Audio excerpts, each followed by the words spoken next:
Super Rugby, round number 7, folks, in the bag. Bit of an action-packed round. We had a power outage in the first game. A couple of the Aussie contenders in the Brumbies and the Reds dropping their games. The Crusaders were on the bye, and the Blues and the Hurricanes went on and continued their runs at the top of the log. The Chiefs match against the Force was maybe a bit closer than expected, but we'll go through some of the key events and stats from the round. You guys can let us know your thoughts on where the teams are at. I'll admit I missed a fair bit of the action because my mate Tony from Distracted Sports was getting married yesterday. Congratulations, Tony. You're now a married man. It was kind of on the Saturday during the Saturday game, so I missed a fair bit of action. I was having a sneaky wee follow on my phone at times, but I was largely engaging with the wedding and talking to the guests and having some food and congratulations to the bride and groom and whatnot. So yeah, I missed out on a bit of the rugby. I've caught on up as much as I could. But yeah, once again, congrats, Tony. Moana, Pasifika and the Highlanders. I don't feel like it's a great result for Moana because obviously they lost 39 points to 19. It's a great result for the Highlanders because they both were outside the playoffs going into this one, but you would like to think this match would have been a bit more competitive. Just for the comp overall, like as I said, both teams out of the playoffs. Obviously, Moana's a bit further behind than the Highlanders. The Highlanders needed this win to get themselves back in contention. But, I mean, the fact that it was 27-0 at halftime, it's kind of game over. And, yeah, it's just not a good look for Moana to be down by that much. They did obviously better in the second half. They scored 19 of their points. But, I mean, Tangitau, another couple of first half tries from him. Nāriki got one. Like, the back three of the Landers is just so good. Unfortunately for Ratavaita Mukinikins, he got injured. But, yeah, Nick Shearer, this new halfback, he had a good game, setting up tries, scoring one of his own in the second half. And they tackled the house down. Like, it's a weird one where, if you look at the stats, Moana only made like 60-odd tackles, whereas the Highlanders had to make close to 200. So the stats just show you, like, Moana had the ball, but when the Landers got it, their backs were just so electric. They were just impossible to live with. TK Howden made 15 tackles, so great defensive shift. Like, despite less ball, 5 line breaks to 2. The Highlanders were just offensively a much sharper outfit. They did get a try from Nico Jones, which was great for Moana from a maul. Sanarivi got one. Craig got one. So they got some tries through the forwards. But it was a bit too little too late. We missed the final 20 minutes. I would have done a match review for this one on Friday night. But the lights went off. And then they lost power at the ground. So they did finish out the game. There was no final scoring after we lost television coverage. But yeah, that's unusual. You don't see that very often. So final 20 minutes of the game went kind of unrecorded. But, yeah, Moana ended up getting beaten at home. So it's a good win for the Landers, like I said, for their campaign. Vitally important that they picked up some points here. So, yeah, well done, Landers. Then the Waratahs, flying the flag for the Aussie sides this week. They kind of needed a win here as well. Because their season seemed to be not off the cliff, but it's been on the edge of the cliff. And the Brumbies, massive favourites. And they went and did a job. Waratahs, 28 points for the Brumbies, 30 for the Waratahs. Very, very much needed away win for the Waratahs. Kind of buggers up the Brumbies season in terms of them wanting to be a top 3 side. I mean, the Brumbies are still in the top 3 at the moment, but it's a lot closer than it would have been if the Brumbies had picked up another win here. So, yeah. Shaw and Kale, 2 tries for the Brumbies in the first half, but the Waratahs, Holo got close range 1. Callaway, that was during the Pete Samu yellow card that Callaway got his tries. Well, Callaway was looking sharp. Walton got one. Found massive kind of space. Joey Walton that was like a big kind of breakout play from the Tars. So some exciting rugby from the Tars, who blew a lot of points last week against the Blues, and it felt like a bit of a flip, and that the Waratahs were the ones defending for days and keeping the Brumbies out. So it was 21-14 at half-time. Shaw gets the second half try for the Brumbies, but then Harvey, the fullback for the Waratahs, kicks 3 penalties to make it a 2-score game. We did get the final try through Reimer to make it a bit of a grandstand finish, but the Waratahs were able to hold them out. So yeah, I've been a bit critical of the Waratahs' defense, but a tackle percentage of 92% and winning 10 turnovers to 2 is class. So it's a defensive win that sees the Waratahs get the result rather than just the try-scoring efforts. Amasotero, 21 tackles. Botha had 20. Holo had 20. Massive, massive defensive shifts. Gets the win, plus some, X-Factor try scoring is the icing on cake to get the points. But yeah, built on the back of a big defensive shift. Brumbies tackle completion rates at 82. So just not as good. Not as good. So a bit of a dent for the Brumbies season. But as I said, keeps the Waratahs alive. Then the Saturday games, which I missed a bit of. As I said, I've caught up a bit on the Waratahs. Hurricanes against the Reds.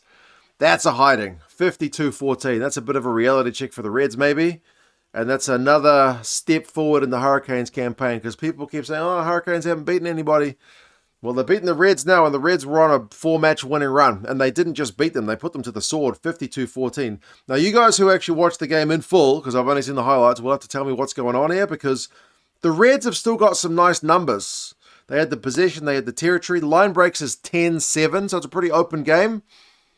The Hurricanes had more, but not like drastically more. They did win more turnovers, 5-1, but yeah, you wouldn't be able to look at the stats of this game and say it's a clear 52-14 win. Put it that way. Roy got a try. Morby, Finang, Sullivan, the backs go into town on the Reds, guys. Dern's got one, which was that. A more flick from the back to not go into touch. That was an amazing one. So Derns gets another thing, and Offal gets 2 in the second half. So there's another hat-trick for him, including an intercept one where he puts the hammer down. Such a shame he's leaving New Zealand rugby at the end of the season. And then Basong gets a maul try for the Fords at the end of the game for the Canes. 2 tries for the Reds, Campbell and Harvey, both in the first half. Like, they missed some chances as well from what I've seen of it, but goodness me.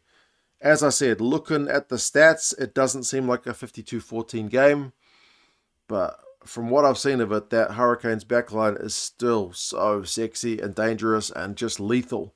Their finishing is quite incredible. So, still top of the log, the Canes, and seemingly pretty rightly so. They're conquering all comers at the moment. Then the Blues against the Drua. Kind of similar scoreline, 40-15. Not quite as emphatic as the Hurricanes result. But this one wasn't supposed to be like as close, I guess. Like the Hurricanes Reds are 2 top of the table sides, whereas Blues Drua, the Drua never went away from home, and yet the Drua went in front at the start of the second half, which would not have been expected. Rampling got one early for the Blues, and then Slater with a couple of maul tries. Straight up the guts of the Drua guys. Vi got one, Spencer got one, which was a great one. His dad didn't seem to celebrate much in the crowd. His mum was celebrating like a parent should. Carlos seemed to be keeping it pretty ice cool. And Caleb Clark got one at the death for the Blues. The 2 tries for the Drua, Wanga and Vosevothe. And a 43rd minute penalty put them ahead. Like, it's only 14 points to 12 at half time, so it's still game on. I think they probably dropped a little bit too much ball. But, yeah, Peter Aki, 21 tackles and a big defensive shift for the Blues. Tanaka Iwata continues to carry the house down. So, I don't think that one's particularly eye-raising. The scoreline blows out a bit in the second half. But the Blues beating the Drua at Eden Park is to be expected because, as I said, the Drua don't win away. And the Blues' home record is largely pretty solid. Then the Force against the Chiefs. I got home after the wedding in time to watch some of this one. More in the first half, and then I went to bed because it was getting a bit late. And it had been a big night. I'd eaten too much. So, Force 14, Chiefs 24. 3 tries to 2.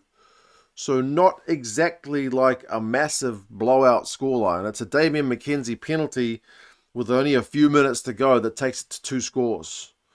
So the Force, like, they may be towards the bottom of the table, but I don't think the Force have been bad. Like, even the tour of New Zealand, they showed some signs that they are not miles off the pace.